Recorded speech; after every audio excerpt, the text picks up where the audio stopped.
Allah Bapa, Engkau sangat mengasihi dunia ini, sehingga memberikan anak tunggal-Mu, supaya kami yang seharusnya dimurkai, memperoleh belas kasihan, memperoleh pengampunan, keselamatan, dan jaminan hidup yang kekal. Terima kasih Tuhan Yesus, Engkau mengizinkan masa-masa ini kami masih boleh merayakan Natal. Kami mau tetap bersyukur kepada Tuhan. Dan saat ini ya Tuhan, kami merayakan Natal dalam keheningan dan kesederhanaan, supaya kami boleh menghayati kehadiran Tuhan bagi kehidupan kami secara pribadi, bagi kehidupan keluarga kami, gereja kami, bangsa dan negara kami. Terima kasih Tuhan untuk waktu ini. Siapkan hati kami dan tolong hamba-Mu dengan segala keterbatasannya, supaya kami semua sama-sama boleh belajar dan mendengar kebenaran firman Tuhan. Berkatilah pemberitaan mimbar-mimbar gereja yang dilaksanakan pada hari Natal ini. Dengar doa kami ya Bapa, hanya di dalam nama Tuhan Yesus, Juru Selamat kami. Kami berdoa dan mengucap syukur kepadamu. Amin. Jemaat sekalian, kita merayakan Natal pada tahun ini dengan prihatin karena masa-masa pandemi COVID-19. Meskipun Natal tahun ini sangat-sangat berbeda dengan Natal sebelumnya, tapi kita tetap mengucap syukur karena merasakan penyertaan Tuhan, pertolongan Tuhan sepanjang tahun 2020 sampai hari ini. Dan situasi krisis ini menyadarkan kita betapa rapuhnya kita. Dan betapa kita sangat-sangat membutuhkan Tuhan. Saya akan membacakan kebenaran firman Tuhan pagi ini terambil dari dua kitab. Yang pertama dari Yesaya pasal 9 ayat 5. Yesaya 9 ayat 5 sebuah perikop yang selama beberapa minggu Advent kita sudah membacanya. Demikian bunyi firman Tuhan. Sebab seorang anak telah lahir untuk kita, seorang putra telah diberikan untuk kita. Lambang pemerintahan ada di atas bahunya, dan namanya disebutkan orang penasehat ajaib, Allah yang perkasa, Bapa yang kekal, Raja damai. Pembacaan berikut dari surat Roma pasal yang kelima. Roma pasal yang kelima dibacakan mulai ayat ke-8 sampai ayat ke-11. Demikian bunyi firman Tuhan. Akan tetapi Allah menunjukkan kasih-Nya kepada kita oleh karena Kristus telah mati untuk kita ketika kita masih berdosa. Lebih-lebih karena kita sekarang telah dibenarkan oleh darah-Nya, kita pasti akan diselamatkan dari murka Allah. Sebab jikalau kita ketika masih seteru diperdamaikan dengan Allah oleh kematian anaknya, lebih-lebih kita yang sekarang telah diperdamaikan pasti akan diselamatkan oleh hidupnya. Dan bukan hanya itu saja, kita malah bermegah dalam Allah oleh Yesus Kristus Tuhan kita. Sebab oleh Dia kita telah menerima pendamaian itu. Selamat dan berbahagia setiap kita yang membaca firman Tuhan, lebih lagi melakukannya. Ada seorang bapak buka usaha bengkel. Bapak ini Setiap orang yang datang ke bengkelnya selalu disapa dengan kata shalom. Begitu seringnya dia menyapa setiap orang yang datang dengan kata shalom, sampai-sampai dia dikenal bukan dengan namanya sendiri tetapi dipanggil Bapak Shalom. Satu kali saudara, ada seorang datang ke bengkelnya untuk memperbaiki mobilnya yang rusak. Dia datang dan pemilik bengkel ini menyapa lagi, "Shalom, apa yang saya bisa bantu?" "Oh Pak, ini mobil saya rusak." Dan kemudian dia periksa kondisi mobil itu, kemudian dia menentukan waktu pengerjaannya. Ya, besok Pak, kira-kira siang lah Bapak datang. Oke. Besoknya orang itu kembali ke bengkel dan sang pemilik bengkel menyambutnya. "Shalom Pak." "Wah, maaf Pak, mobilnya masih dalam tahap akhir pengerjaan. Tapi saya jaminlah besok pasti selesai Pak." Keesokan harinya saudara, bapak itu kembali lagi ke bengkel tersebut. Dari jauh pemilik bengkel itu sudah menyambutnya. "Shalom Pak." "Wah, maaf Pak, ini spare partnya susah dicari. Jadi belum bisa. Besoklah Pak datang ya." Bapak itu meski udah jengkel, dia pulang dan kembali lagi besoknya. Keesokan harinya ketika bapak itu sampai di bengkel, sang pemilik bengkel itu pun menyapanya, "Shalom." Dengan jengkel orang itu berkata, "Udah Pak, jangan bilang-bilang shalom-shalom lagi, mobilnya udah selesai belum?" Shalom-shalom terus, tapi gak tepati janji. Setelah banyak orang salah mengartikan shalom atau damai. Orang ditilang polisi di jalan, bilangnya apa? "Damai lah Pak." Maksudnya damai apa? Sogok pakai duit supaya urusan cepat selesai. Saudara, kalau koruptor ketemu sesama koruptor, pasti damai lah, ya, aman, karena sesama pelaku. Tapi coba kalau koruptor ketemu KPK, pasti mereka tidak damai, saudara. Saudara, apa arti shalom atau damai? Shalom dari bahasa Ibrani, Irene dalam bahasa Yunaninya yang artinya sejahtera, utuh. Artinya pembebasan, keselamatan, tidak ada yang hilang. Itu arti shalom. Saudara, apa arti damai?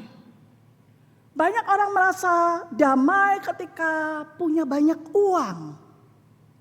Tapi bukankah uang tidak bisa memberi damai sejahtera yang sejati? Begitu kesukaran datang, begitu badai hidup datang, damai itu pun hilang lenyap. Saudara, kita hidup di tengah-tengah dunia yang berdosa. Maka seringkali cara berpikir kita pun cara berpikir orang berdosa yang selalu dikaitkan dengan materi atau apa kata orang. Saudara, dunia berpikir shalom itu identik dengan tidak ada masalah. Shalom itu artinya tidak ada sakit penyakit, tidak ada musibah, malapetaka dan sebagainya. Saudara, kita berpikir sama dengan dunia bahwa shalom atau damai adalah suasana yang tenang, suasana yang aman, suasana yang enak. Kalau begitu, ketika ada yang tidak enak, kita berpikir itu bukan shalom. Saudara, maka yang kita pikir damai dalam hidup kita itu sering berubah-ubah. Tergantung situasi dan kondisi. Tergantung apa kata orang. Saudara, karena cara berpikir kita tidak sama dengan yang Alkitab nyatakan. Dan hari ini kita mau belajar dari satu tema, Yesus Raja Damai. Saudara, Natal adalah berita damai. Berita Natal adalah berita damai sejahtera.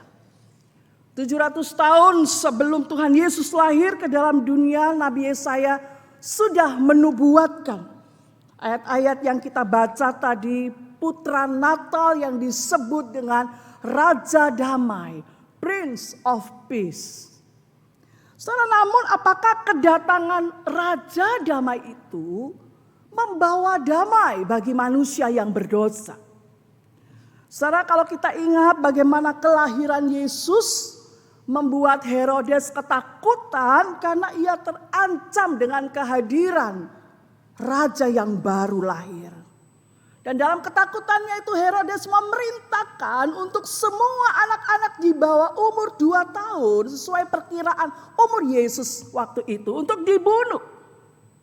Dan Natal yang pertama adalah kekejaman seorang raja dan aliran darah dari anak-anak yang tidak. Saudara, inikah yang disebut damai? Natal yang pertama adalah kekejaman Raja Herodes. Natal yang pertama, Raja Damai disambut dengan pembantaian dan ratap tangis ibu-ibu yang kehilangan anak-anak mereka. Saudara, kekejaman Herodes juga membuat kehidupan Yusuf, Maria, dan bayi Yesus menghadapi banyak masalah. Mereka harus lari ketakutan sebagai pengungsi ke Mesir. Inikah yang disebut damai? Inikah yang disebut shalom? Bukan, ini kekacauan. Ini penderitaan, saudara. Sepanjang kehidupan Tuhan Yesus sering diresponi dengan kebencian. Saudara, kita tahu orang-orang Farisi yang membenci dia bahkan berusaha untuk membunuh Yesus. Orang Farisi dan Saduki yang tadinya musuhan menjadi kawan baik demi untuk menyalibkan Yesus yang mereka benci. Saudara, jika Yesus membawa damai, mengapa orang-orang ingin menyalibkan dan membunuh Yesus? Dunia sulit memahami arti kedamaian yang Yesus hadirkan. Kedamaian yang Yesus hadirkan berbeda dengan kedamaian yang didambakan dunia ini, saudara. Damai bukan sekedar ketenangan, tidak ada gangguan, tidak ada perang. Itu bukan damai yang sesungguhnya. Damai yang sesungguhnya adalah apa yang dikerjakan Yesus Kristus, Sang Raja Damai itu. Apa yang Yesus kerjakan? Yang Yesus lakukan adalah Yesus mendamaikan manusia dan Allah. Saudara, mengapa manusia perlu berdamai dengan Allah? Karena manusia bermusuhan dengan Allah. Kejadian pasal 3 mengingatkan kembali kepada kita manusia yang jatuh dalam dosa. Dan manusia yang hidup dalam dosa itu berarti hidup dalam perseteruan, permusuhan dengan Allah.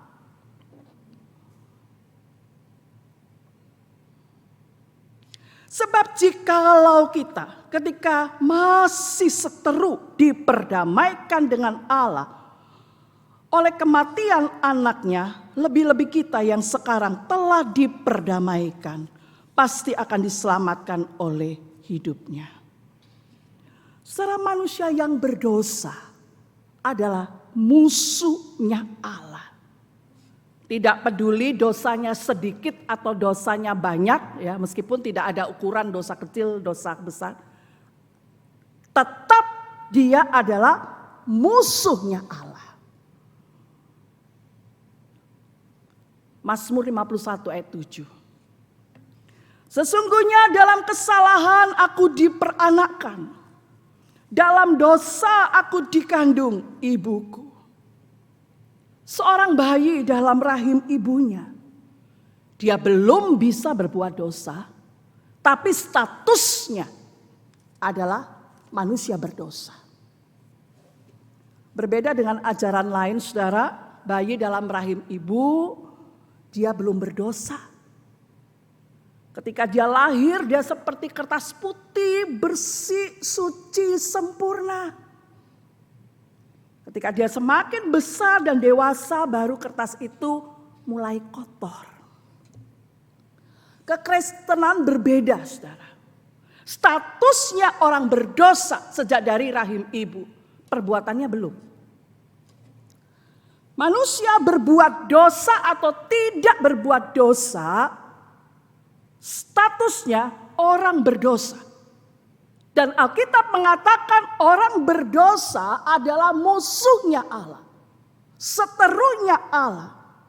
Dan Alkitab katakan setiap orang yang bermusuhan dengan Allah, murka Allah ada di atasnya. Saudara tidak main-main. Ini hal yang mengerikan. Saudara bukan sedang bermusuhan dengan orang. Saudara bermusuhan dengan Allah. Dan Alkitab katakan murka Allah ada di atas kita, orang yang berdosa. Siapa yang bisa menanggung murka Allah atas manusia yang berdosa? Kristuslah yang menanggung murka Allah bagi kita. Seharusnya kita yang dimurkai.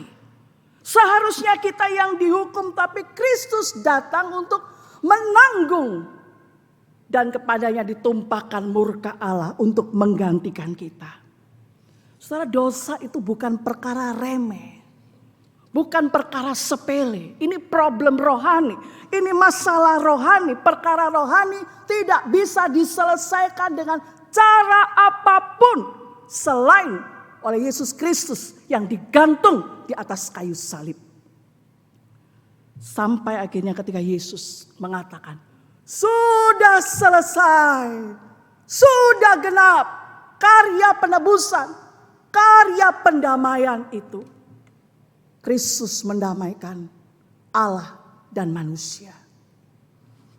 Saudara, sebetulnya Natal adalah bayang-bayang Paskah, kematian Yesus Kristus. Iblis sering menipu kita bahwa makna Natal adalah gembira-gembira, makan-makan, pesta-pesta. Padahal di balik suasana Natal, dengan jelas menanti kematian Kristus untuk mendamaikan dosa. Saudara, damai yang sejati adalah pulihnya hubungan manusia dengan Allah. Percaya kepada Yesus, engkau diselamatkan, engkau diperdamaikan. Baru sesudah itu engkau menerima dan mengalami damai sejahtera itu. Saudara, ada banyak orang Kristen, ada banyak orang bahkan di dalam gereja yang menjadi musuhnya Allah, belum diperdamaikan. Saudara harus percaya kepada Yesus, membuka hati untuk dia, diperdamaikan dengan Allah, baru engkau memperoleh damai sejahtera di dalam hatimu.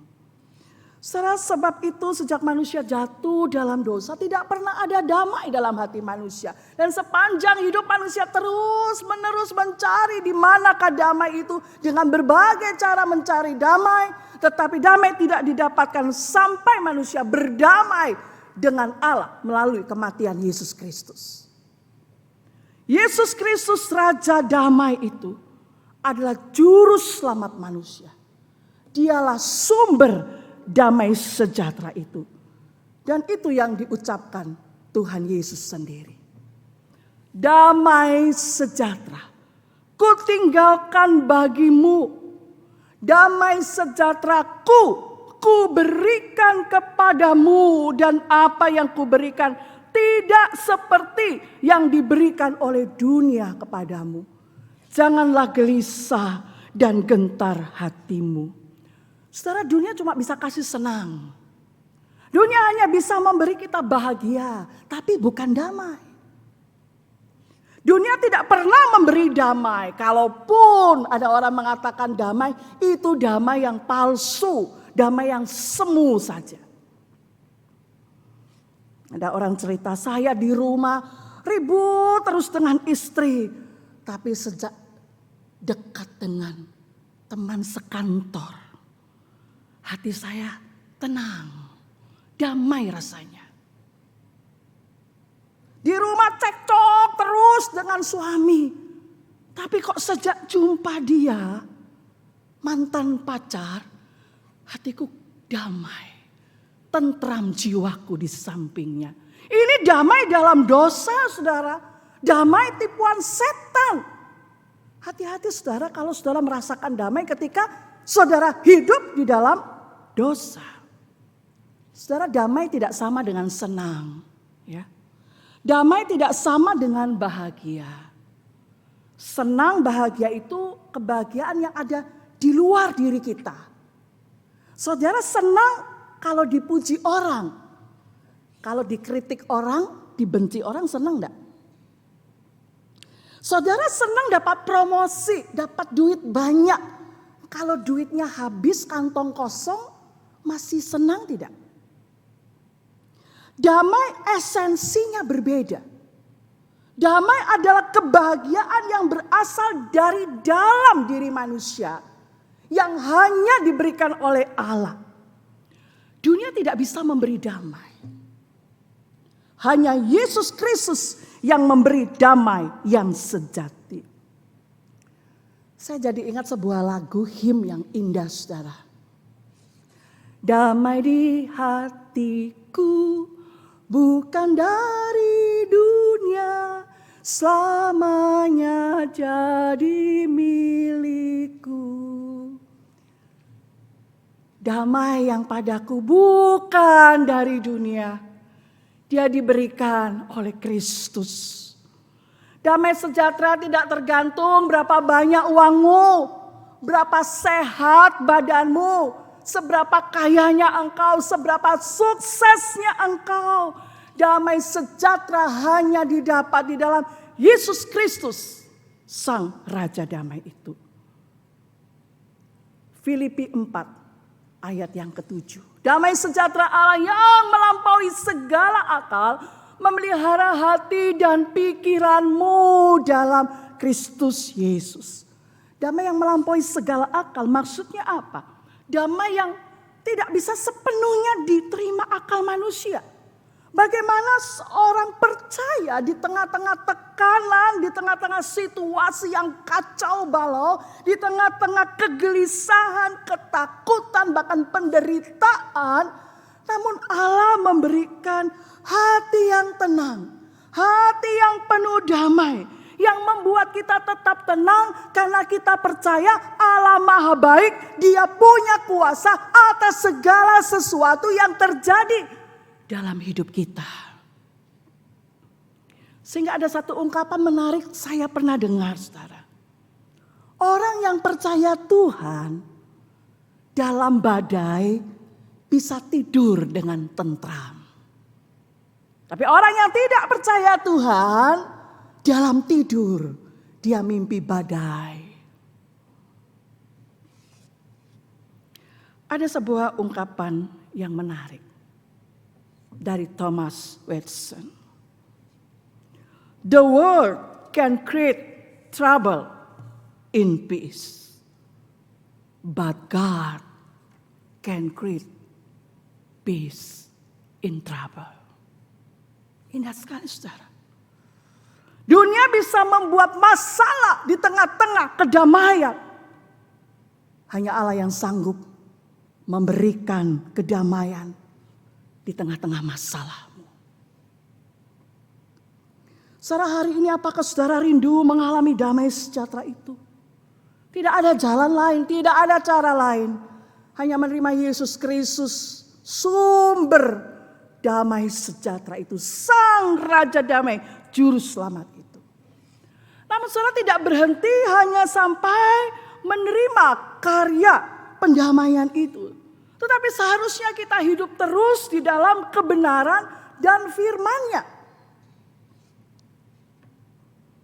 Di dalam Yesaya 32 ayat yang ke-17 dikatakan, di mana ada kebenaran, di situ akan tumbuh damai sejahtera. Dan akibat kebenaran ialah ketenangan dan ketentraman untuk selama-lamanya. Kalau hari ini saudara tidak bisa menikmati damai sejahtera, itu berarti saudara masih menyimpan dosa. Saudara harus membereskan, saudara harus hidup dalam pertobatan, baru saudara akan mengalami damai sejahtera Allah itu. Saudara yang kasih di dalam Tuhan, dikatakan di sini, akibat kebenaran ialah ketenangan dan ketentraman untuk selama-lamanya. Apa sih yang saudara cari dalam hidup ini? Uang, jabatan, harta, ketenangan, ketentraman. Bukankah ini yang kita cari dalam hidup ini? Saudara yang kasih di dalam Tuhan. Yesaya pasal 48 ayat 18. Firman Tuhan mengatakan, sekiranya engkau memperhatikan perintah-perintahku, maka damai sejahteramu akan seperti sungai yang tidak pernah kering, dan kebahagiaanmu akan terus berlimpah seperti gelombang-gelombang laut yang tidak pernah berhenti. Perhatikan perintah Tuhan. Mari suka membaca Alkitab. Hiduplah dalam firman. Maka kita akan menikmati damai sejahtera dari Tuhan.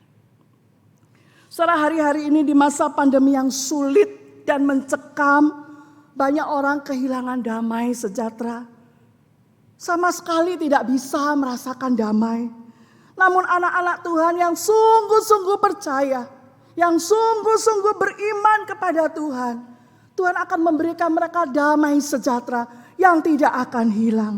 Betul saya menghadapi musibah, betul saat ini saya sedang sakit, betul suami saya belum bertobat, betul saya kehilangan pekerjaan, betul saya kesulitan dalam finansial. Tapi masalah apapun saya mau serahkan kepada Tuhan. Masalah apapun saya imani Tuhan pasti buka jalan, Tuhan pasti beri pertolongan. Masalah apapun saya tetap mau bersyukur kepada Tuhan. Saya mau tetap kuat di dalam Tuhan. Saya mau tetap teguh karena Tuhan menjaga saya. Yang hatinya teguh kau jagai dengan damai sejahtera. Sebab kepadamulah ia percaya. Saudara, hari ini kita yang sudah menerima karya pendamaian Kristus di atas kayu salib, kita sudah berdamai dengan Allah.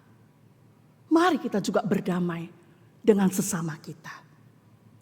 Orang yang belum memiliki damai sejahtera pasti sulit berdamai dengan orang lain. Tapi orang yang sudah memiliki damai sejahtera yang kekal, yang sejati itu di dalam hatinya, dia pasti bisa memiliki damai dan bisa berdamai dengan orang lain. Mungkin kau mengatakan saya tidak bisa melupakan. Itu terlalu menyakitkan, orang itu terlalu jahat. Mereka menyakitkan saya tidak bisa memaafkan mereka. Secara hari ini di hari Natal, berdamailah. Buang kepahitan, buang sakit hati, buang akar pahit.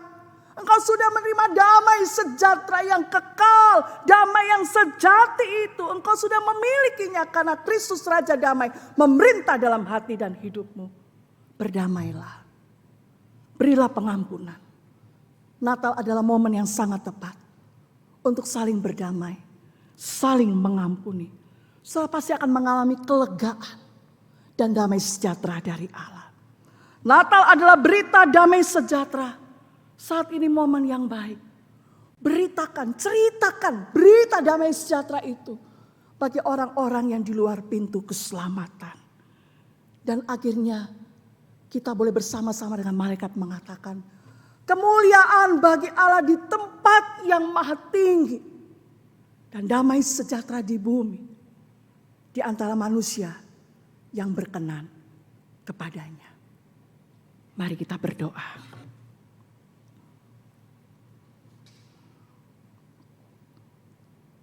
Terima kasih Tuhan Yesus untuk karya pendamaian yang Tuhan sudah kerjakan di atas kayu salib.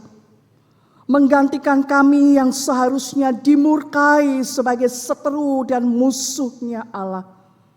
Terima kasih Tuhan, Engkau begitu mengasihi kami. Sehingga Engkau rela datang ke dunia ini.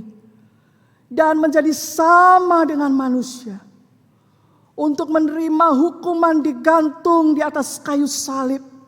Supaya kami boleh diperdamaikan dengan Allah. Terima kasih Tuhan, kami sudah menerima damai sejahtera itu. Dunia penuh kesusahan, Dunia tidak bisa memberi damai, tapi kami mendapatkan damai itu hanya di dalam Tuhan Yesus. Terima kasih Tuhan. Tuhan tolong kami di tengah-tengah masa-masa yang sulit ini. Kami tetap boleh mengalami damai sejahtera yang tidak berkesudahan itu. Dan biarlah momen Natal ini menjadi satu momen yang indah, di mana kami boleh saling berdamai satu dengan yang lain. Kami boleh saling mengampuni. Dan Natal menjadi satu momen yang baik juga, untuk orang boleh datang kepada Tuhan. Ketika kami boleh memberitakan, menceritakan berita damai sejahtera itu bagi banyak orang yang di luar pintu keselamatan. Terima kasih Tuhan Yesus. Terima kasih untuk damai sejahtera-Mu. Di dalam nama Tuhan Yesus, Juru Selamat kami, Raja Damai itu, kami berdoa dan mengucap syukur. Amin.